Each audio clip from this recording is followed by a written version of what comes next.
Well, So I just got the recording in progress reminder here, but got it. Everybody click got it. Ivona, to that point, I think, having a good, strong project management officer or PMO, I think that is a really important part to bring up, certainly in the consulting space, in the work that we're doing. It sounds like, what does that do? It affords everybody on what would have been, in a product organization, it may be a scrum team where you've got all your roles and you say, hey, we've got a product manager, we've got our designer, we've got our developers, our NLU engineers, our data scientists, and our QAs, right? But if you don't have that in a project-driven sort of organization where every project is going to vary based on client need, what happens? Everyone gets consumed by the email thread and by the million other things that'll take them out of doing the work that is in their work stream, right? So having that PMO person is really essential to just the good fluid movement of the project, I think. So I think it's really important that you called that one out. Yeah, that's good. And it's good to have, I think you were getting to this a little bit, Dexter, at the beginning about having it, everyone needs to be aligned on what they're trying to do, right?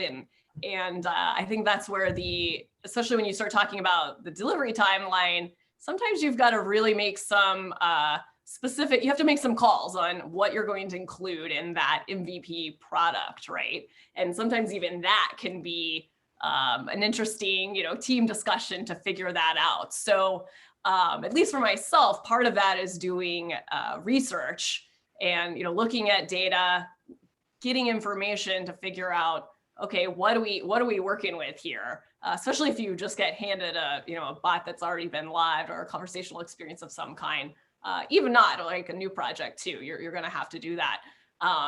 So what are some things, like thinking specifically about that research kind of early phase where you're trying to kind of just figure out what you're working with? Like, what are some things that you found to be successful in your past experiences and roles?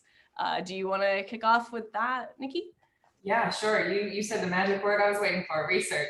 I know we've been talking about these teams, and that's such a great point about QA. I know a lot of times it falls on everyone to do the testing because it's like, oh, everyone can ask questions, everyone can pretend like they're the user. But something that we learn in research is that you are not the user. And you really have to get a hold of who are your user personas, who are the people who are actually using your product every day.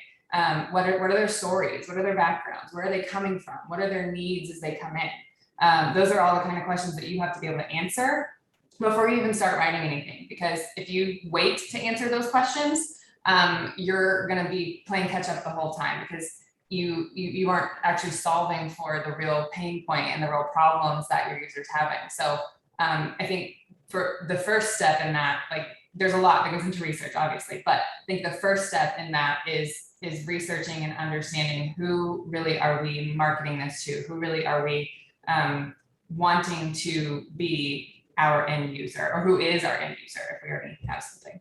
Mm-hmm. So not unlike what you would do for any other type of product you're building, website or app or other kind of experience. Okay. Yeah, I feel like it's easy to come in and say, oh, like chatbots are the new cool thing, assistants are the new cool thing. Like, let's make it because we can, or let's make it because our competitor is.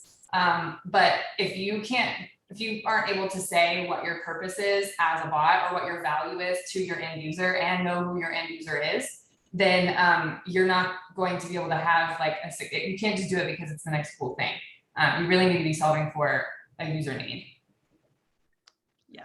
Yes, definitely agree with that. And sometimes I think it's so it's so easy to say, hey, like we're building a bot experience for the website, so let's make it do everything the website does, or like let's get all the same content as the website. There was a question, actually, one of our members left because there was a way to leave questions when you RSVP'd. And they asked, how do you create that how do you actually get this sort of information you need from maybe the client, or how do you go and get that? Like, what do you ask for, especially when you're making a conversational experience? Like, what are some of these things that you should ask and put on your checklist during this phase? Yeah, I can jump with this one. So before going into this whole solution design, I would say that this whole process is important to have, because from our perspective, what was the most useful for us is to do some ideation workshops at the beginning of this process in order to analyze the requirements from a business perspective, because of course user needs are important, but also the client needs are important as well. So in order to define the business goals and what are the KPIs that we want to measure, we have to do these kind of the workshops to get to know their customers and their needs. And also then through these several workshops, we're getting into the customer audience, some research, also some use cases. And when it comes to research, I think that it's also important to, explore and collect data around those proposed use cases before narrowing the scope. So for example, if we talk about some customer service chatbots or something like that, it's really helpful to, let's say, interview some agents and leads in an enterprise call center that can help us to surface what are some types of the most common questions, for example. So yeah, I would say that this whole process is important to define step by step and not to, get overwhelmed by all details, but always step back and see what are the business needs and KPIs. Yeah, I love that about kind of getting, living in someone else's shoes and like getting in there and really, becoming an agent for a day or whatever that might mean.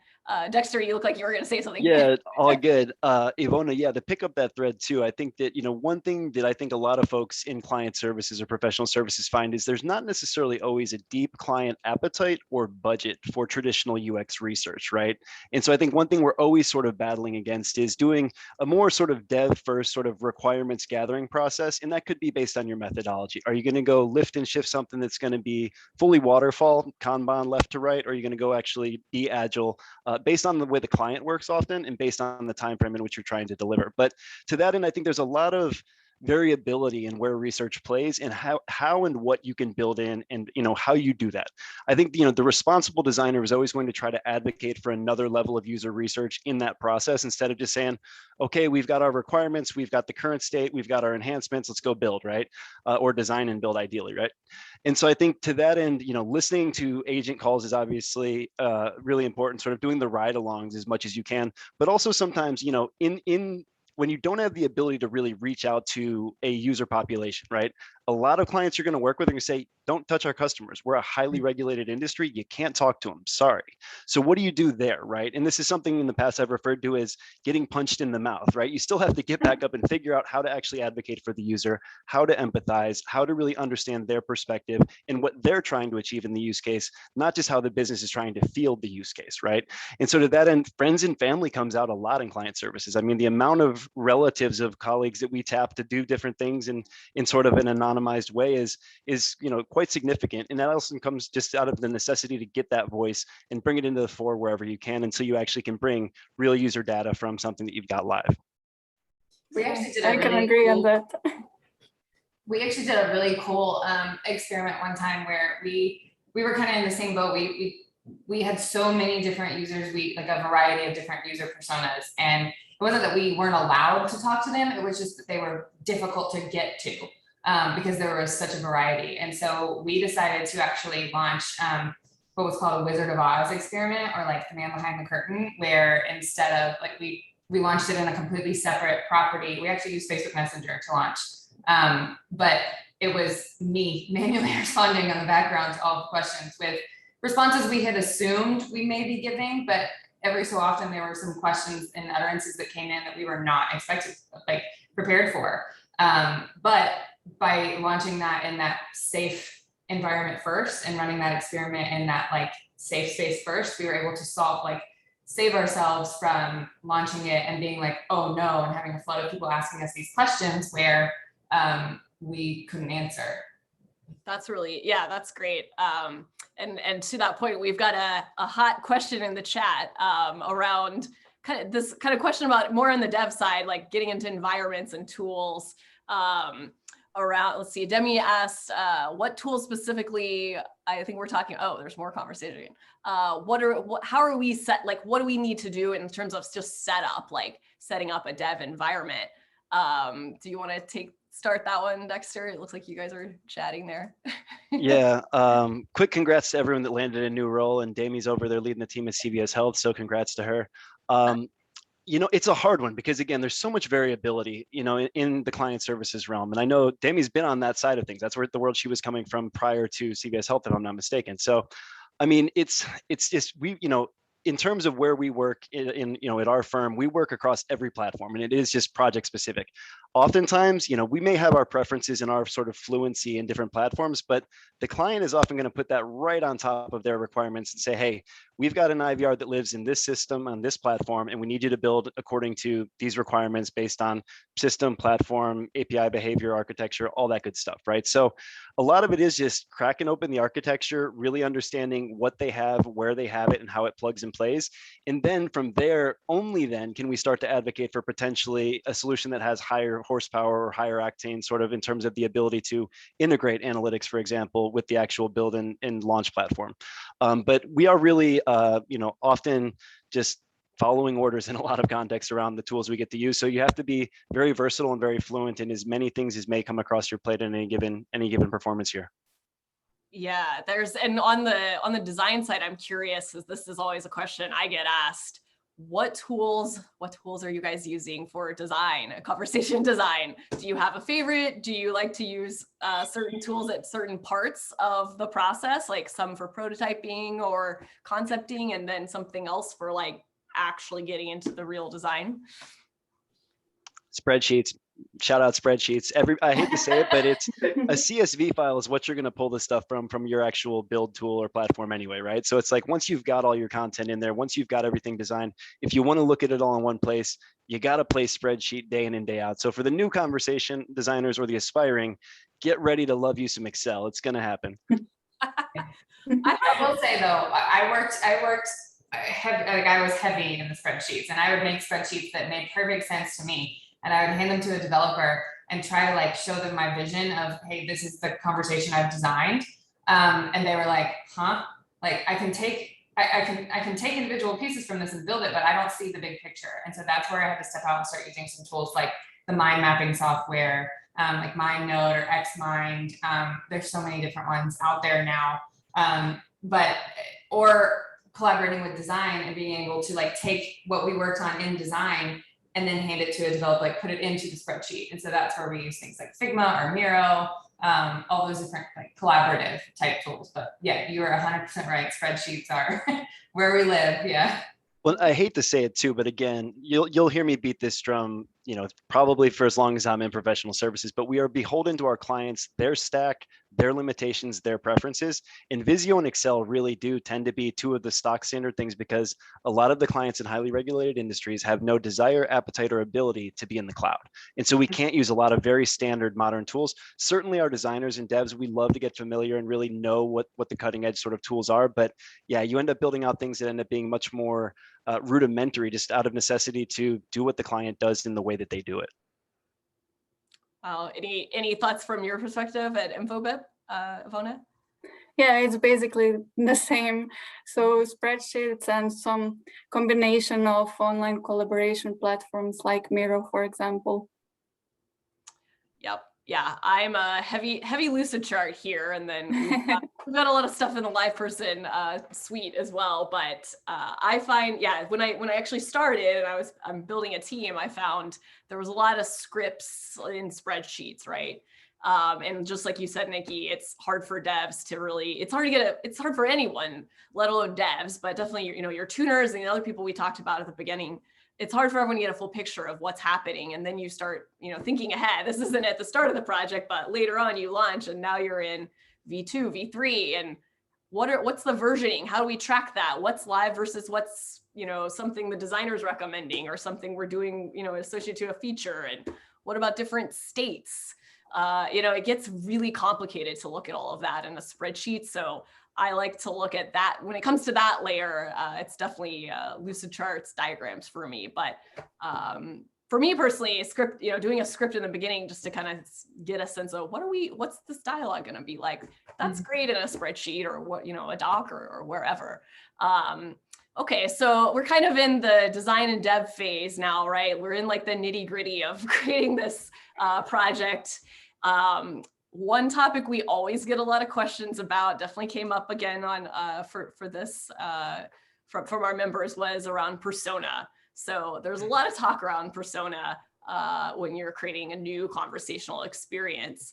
How do you go about doing that, and any experience on like, the things that are actually valuable versus kind of the, here's your, the bot persona is likes long walks on the beach and, all of that sort of kind of just fun stuff. Like there's definitely, a lot, you can go really far into persona, right? So I'm curious, like what you find to be actually effective when working on a persona. How long do you spend on persona development?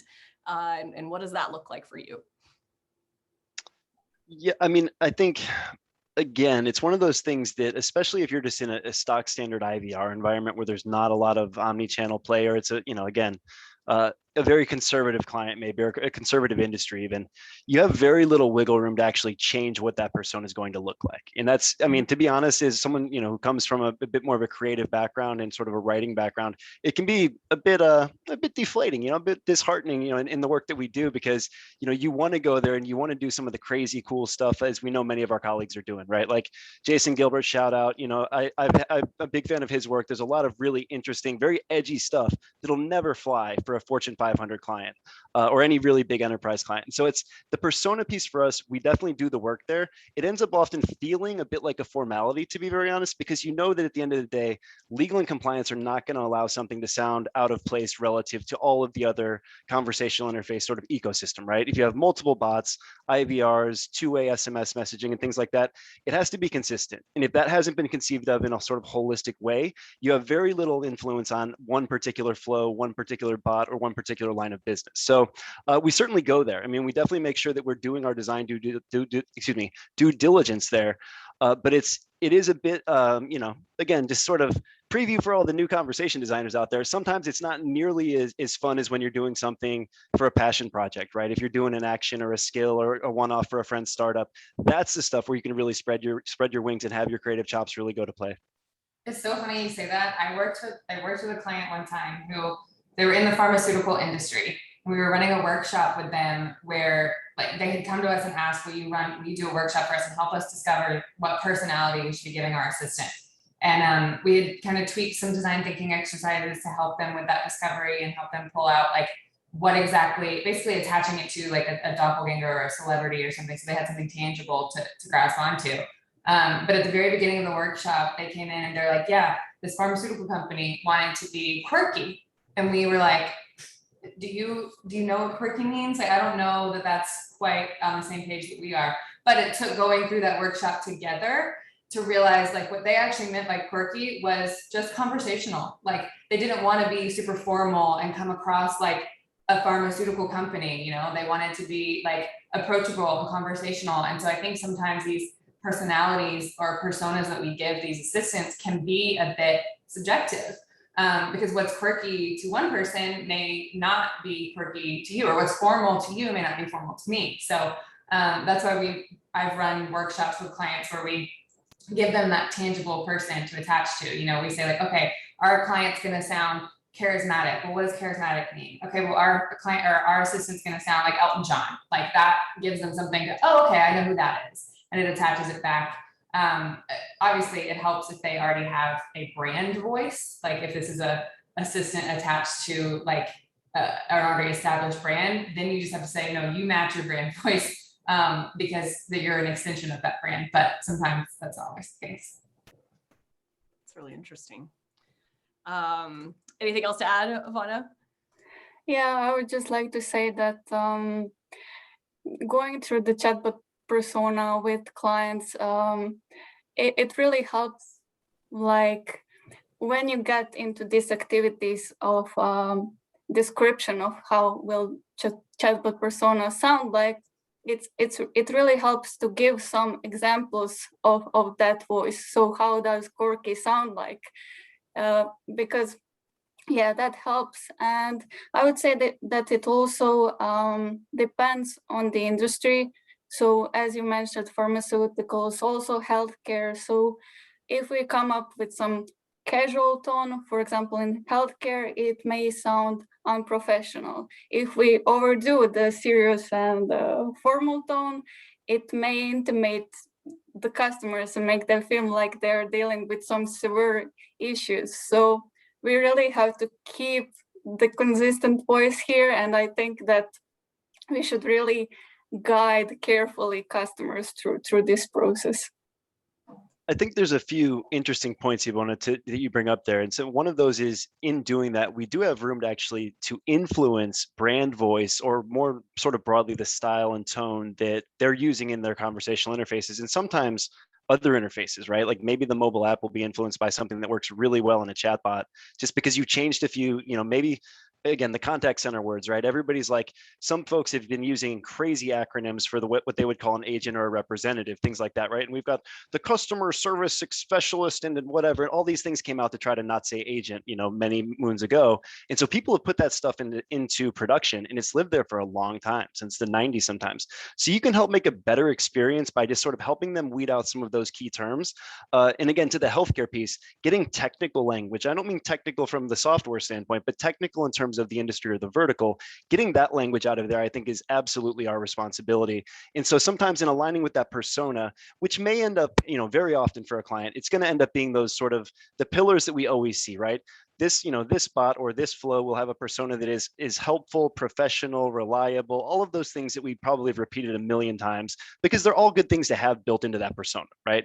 It's not to say that there can't be variability, but they're the pillars of the persona of the customer service bot or whatever that is. But it's once you get around that, I think that's really where you have the potential to move beyond the technical language, get folks to really recenter on, okay, maybe you're working for a client that actually has an older demographic as their primary customer base. They're literally concerned with their customers dying out. They need to attract millennials, Gen Z, younger folks. That's where you've got the opportunity space to really go be that designer, to bring up those things to clients that may not have seen it. That, again, that stock standard IVR with the CCPAD thing, instead of just saying agent, that kind of stuff. Those are where you actually have a lot of room to influence a larger ecosystem and the larger sort of client approach to the work that we're doing. Totally. Yeah. Persona is always an interesting one. You think it's easy to talk about, and then you just start chipping, and it's like, oh, this is a whole topic that people have strong viewpoints on. Okay, so I want to move into, since we've got just a little bit of time left, definitely have to end on time for my kickoff call. Want to move into, okay, we've created, let's assume we've in our spreadsheets or Lucidchart or wherever, we've got our design. It's in dev. Now we're into, that kind of very critical right before launch phase, where we're probably doing testing. QA is, in the hot seat. In all you, we haven't talked about that at all. We should definitely talk about that. How do you think about that phase in terms of, right before launch? What are the things that are common pitfalls that you're looking for? How are you thinking about your testing methodologies? Anyone want to kick off? Yeah, I think within testing, I think the team will always come up with some also additional ways and additional scenarios that may come up, and also some needed features that are currently lacking. But also when testing, I think the testing team should look out for the language, for the consistency, for some data retrieval issues, and just ensure that everything is, running smoothly before the launch. Yeah, I worked on teams before where we didn't have the luxury of having a testing team. Just even saying that sounds like, oh my God, that'd be amazing.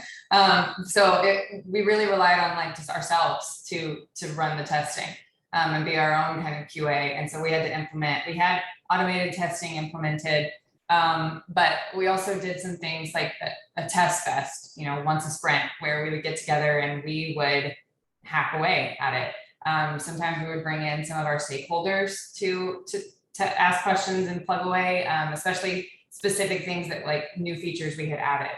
where, hey, focus on asking these type of questions. But I think having both of those in tandem is really important, because there's a lot of times where the automated testing will be like, yep, we answered, of the 100 utterances that came in, we gave the correct intent 100 times. But it's not until you start actually actually testing it, and then you see that response come through, and then you go, that's the correct dialogue response, but can we word it better? Like, it sounds kind of weird. How can we fix it? And that's not always going to show up in like an automated process. So I definitely think there's human involvement needed in this process for sure. Yeah, I hate to say it, but it's often automated testing, at least in the professional services realm, as I've seen, as I've experienced it among the many professional services realms there are, we very rarely have the luxury of automated testing if we're responsible for it. So let me throw that huge thing out there. The beauty of testing is sometimes the client has to do it and you don't, right? And so that's a nice thing, because it gets them to understand all the work that you've done. It often introduces a lot more redesign, a lot more rework, a lot of mad dashes and scrambles close to the finish line to try to get something working, or to get something to do something that they maybe have prioritized in a way that was not anticipated. But when we have to do it, unfortunately, it ends up being often a manual effort, just because timelines and budgets, to be very frank, or again, sometimes the limitations of what you can do by having partnered with the client. To that end, the best environment I ever worked in, product environment, what we were calling journey teams. It's sort of the term that I think people used to refer to Spotify's way of working in some other companies, but journey team again. So you've got your product manager, designer, your devs, NLU engineer, data scientist, and then your QA. That was the best environment to be a conversation designer in, because literally anyone on that team, all of your agile sort of ceremonies were right there next to everybody. And you had the QA literally sitting in a pod across, this is pre-COVID, obviously, sitting across the desk. You can go tap on the shoulder, hey, got a quick question. And they would come to us and ask, hey, is this the behavior that we're actually hoping for? Or this is the behavior we're hoping for, but even though I'm a QA, I'm noticing we might not want this to go to production as it reads. What do you think? Get a second opinion there, have the conversation. And so I think, again, I think it's really important. Ivona brought this up, and I do think we undervalue this in a lot of environments. It's not just the QA, right? They are truly an essential piece of the puzzle, and they're going to keep anything, from getting out the door without having a good eye on it. Yeah, what also helps is to include the testers in the planning and implementation stages, because they will then get the idea of what are the product's goals and how does the chatbot look like when it's behaving properly versus some malfunction. So yeah, that should, I think, make this whole process easier. That's a very good point. And then for the people who are creating a whole new experience, but instead kind of, always iterating and working on something, there's the perspective of needing lots of different test data to work with, right? Like just making sure if you're doing an ordering experience, or let's say an order status experience for a customer, you're gonna have to test a lot of different types of order statuses, and you've got to get that test data somewhere. So sometimes just remembering that you have to ask for that well in advance is important. That's something that always, trips me up sometimes. It's like, okay, we did it, but what did we think about that? And that goes back to what you're saying, Ivona, just be able to have that list and that rubric. And maybe that's, something that should be thought about more at the product requirements phase. Like that's something, if you're doing your job, you've got that set up there. Cool. Okay. So now we've moved on to launch. Like, yay, it's launch day. We got some questions actually from members around promoting your conversational experience. That's kind of a new space, a new world, especially in the voice side of things. Any thoughts or maybe just experiences in promoting, and like, how are you getting the word out? How are you getting people to use this? It might be behavior change for a lot of brands.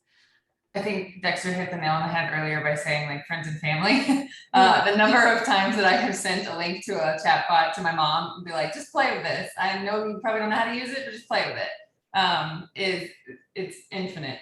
But yeah, I think it depends on what industry you're in. It depends on how big your organization is as well, because sometimes you have like the luxury of a large marketing team who knows that this is part of the product launch and has been preparing for it and has been aligning their brand assets and the language and stuff to what you guys have in the assistant. Sometimes you're kind of running rogue on your own.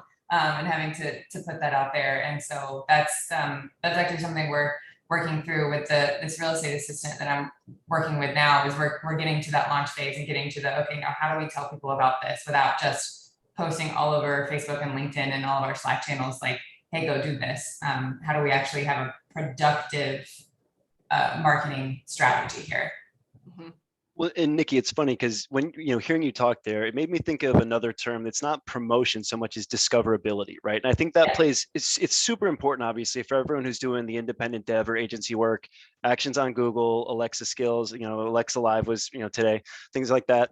But it's really, I think, discoverability for the enterprise bot or discoverability for a new IVR. It's like, there's something more than just that being the number that's printed on the back of your credit card or the number that's on your insurance card or whatever that is, right? And so I think it's interesting to think about that question from the framework of, okay, how do we, if we've got a bot, and we're not going to go promote it from a marketing perspective, but we've got something that now can handle customer queries, where do we pop that up in our larger digital ecosystem or in other collateral? Maybe it is direct contact, direct messaging to the customer, right? The email to say, hey, by the way, we've got a new app live, or maybe it's that nudge in the mobile app to say, by the way, we've got a chatbot now, or there's this other thing went live that we're working on, whatever it is. But it's a fascinating thing to think of. And I think that this is another area where conversation designers have a lot of room to make suggestions that in a product environment, the product manager will be very receptive to. And I think that clients, when you're working directly with them and you've got a decision maker's ear, they really want to know, like, hey, how do you think we should get the word out? Because if you launch something and nobody uses it, it has very little return on investment or value to the organization. So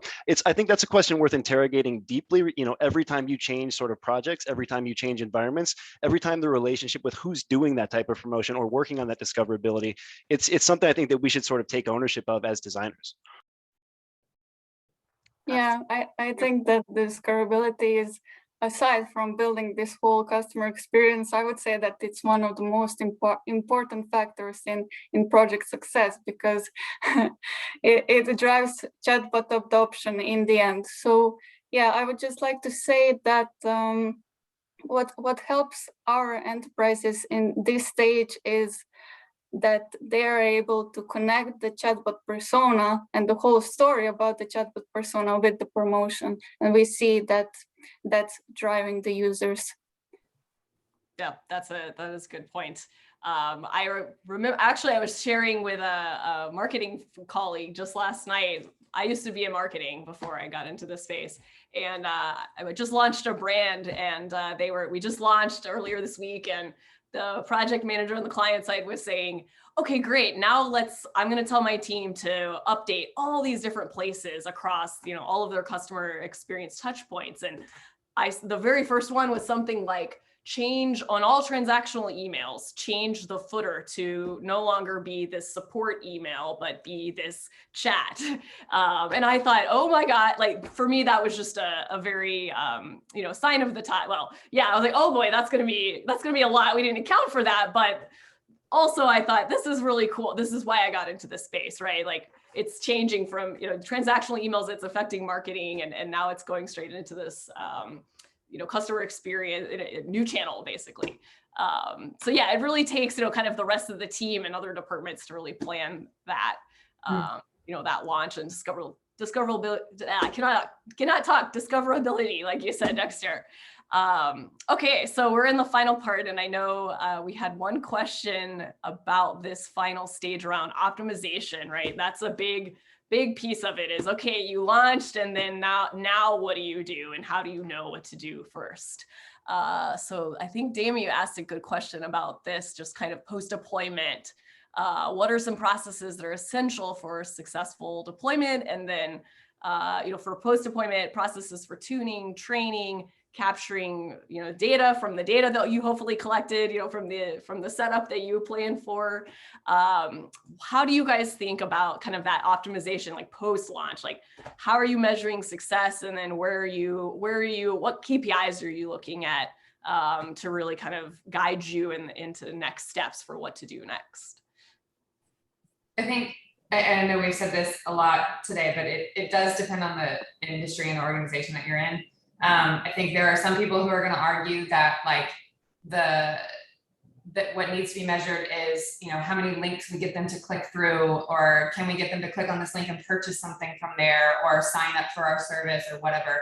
Other people, their like measure of success is going to be how much time they're spending in the bot, because if they're in the bot for an hour, then they're on our property for an hour and they're seeing X number of ads, and then we can tell ads that, oh, this number of people saw it, and those type of things. But for me personally, what would be the most successful is how many times they're coming back, and that establishing a relationship of trust with the user. Because if we get them in for like a one and done type thing and they leave, then is it because we didn't answer their question? Is it because they didn't like our personality? Like, what was it? But if they keep coming back to us versus going to the call center or going to someone in person to ask this question, then it shows that we are doing our job and creating and giving them the answers they need. And again, going back to what I said earlier, solving that need they had from the get-go. And Nikki, I'm going to pick that up. I'm going to reel in optimization to they're kind of the nitty gritty here, but just basically classification of intent, right? I mean, I think there's so much optimization that can happen once you've got a bot in the wild that beyond the larger KPIs, I think a lot of folks really just want to make sure what is our actual, our success rate in terms of classification for our main intents for a focused use case. And again, you probably get a sense here, I'm not referring to something that's meant to do many, many different things, but say you've got something specific to a COVID scenario, you've got something specific to a seasonal mailing, like tax season or end of year paperwork or whatever that is. It's like, how can we make sure that we're going to get and be able to disambiguate elegantly and with a high percentage of classification against file a claim, what is a claim, where is my claim, how do I understand my claim, all of that different language, where it's really going to be a bit of a dogfight to make sure that you're getting the right numbers out of your models, right? And so to that end, I think that optimization piece is something that comes back to the design for a lot in project-based work, maybe more so sometimes than the KPIs, but again, to the point of someone in the comments, the big thing with a lot of these bots or these omnichannel experiences we're doing, or even just IVRs instead of talking to folks, it's to keep people from ending up in the actual call center to the agent on the line with them, because ultimately that'll drive less traffic and a lower average handle time, ideally, because they're handling, well, actually potentially a higher average handle time, but more complex asks for human beings to handle so that they don't have to deal with the mundane FAQ type stuff when you can say, hey, I got this info for you. Would you like a text message with that? Here's the link to where you got to go, what you got to do, what you were looking for. So that's really optimization, I think, is I see it day to day these days, though certainly in the enterprise environment, it ends up trending a bit more towards, again, the major metric you're trying to move. Any thoughts, Zavalza, from the InfoBip side? What KPIs or optimization strategies? Yeah, completely agree with Dexter and Nikki. So I think that there are two sides. So one would be more going through the user journey to see which parts of the processes can be maybe more intuitive and which require more attention and polishing. And then there are the KPIs from the business perspective, which we have to tackle. And that really depends on the use cases. Well, I think all of our mention of this too alludes to something that I said I was going to say it in the pre-show, so I'm going to say it. Analytics is the first thing that we should be thinking about in any project, right? It's not step 3, 4, 5. It is step 0 or step pre-0. Really, it's not so much that it's about the user data just for user data's sake, right? But it's if we can tag everything and we can develop analytics frameworks, develop analytics tools that really are going to take every single thing that comes into your system and do something meaningful, purposeful, and valuable with it. That's really the essential sort of, the larger value of these interfaces. Yes, we can provide an elegant user experience. We can contain the heck out of some calls. That's all good and well, but really that data, that does get you to where the enterprise can leverage that for other purposes for CX, other purposes for marketing, other purposes for how they talk to their customers across every other touch point. And that in and of itself is much more valuable than high containment, right? That's true. Yeah, it's part of your metrics are part of the product. You've got it. That's part of the experience and part of what you're building there. So everyone has to be aligned on that. Cool. Okay. Well, we have just a few minutes left. Any final remarks? Nikki, do you have any kind of final remarks or things you wanted to bring up about successfully creating and launching a conversational project? I think the biggest thing for me is the establishing principles. Like I mentioned earlier, you need to know your purpose, you need to know your value, and both of those need to ladder up to your main goal, which should be establishing trust with the user. I know every bot, every assistant is going to have different goals But your overarching goal should still be to give value to the user and establish trust with them through both the accuracy of the information that you're giving, the relevance of the information that you're giving, and through consistency with that information that you're delivering back to them. And so I think keeping those kind of that purpose, value, trust, 3 principles in mind the whole time, I think that will give you the most success. And just like Dexter said, I think analytics are extremely important to doing all 3 of those things. Cool. Any final? I'm going to quote a client here. I'm saying the only goal you should have for your conversational interface is not to make headlines. And I don't mean in the sense of like getting rid up in UX Mag, but like there was a data breach or custom, PII or PCI or PHI was exposed. Don't make headlines. I've heard it from a client a while ago. I think it's hilarious, but it is true that basically, if you're following good principles to protect your users in terms of cybersecurity and sort of the way you approach security more broadly, that's another sort of 4th pillar I would add right there to what Nikki's saying, because that's going to build up the trust piece, but it's also going to ensure that you never make a headline. There's never a risk to the client or yourself. That is very memorable. I'm not going to forget that. Yvonne, any final remarks or thoughts you want to instill on our members today about successfully launching? Yeah, what's a frequent question that comes up is basically like, okay, how do I convince the client to go into the conversational AI and not to build some, simple keyword-based chatbot, let's say like that. So I think that we're not here to convince clients, but to explain them what are the benefits of conversational AI for them. So yeah, and yeah, I would just like to say that I'm really thankful to be part of this panel, and that this whole conversational design community is really open, and we all met digitally somewhere in time. So for any new people that are interested into coming into the conversational design era, just reach out to any of us, or we're here to help you. That's awesome. I'm glad you said that. Yeah, that's I love the conversation that we had today. I feel like we got kind of an inside look on your jobs and how you think, and so hopefully I got a lot out of it, and hopefully everyone else did too. So thank you all for attending and the great discussion. I'm gonna call it there because I gotta get on to that project kickoff call. I'm going to not make headlines. All right. Thank you, everyone. Thank you. Bye. Thanks. Bye.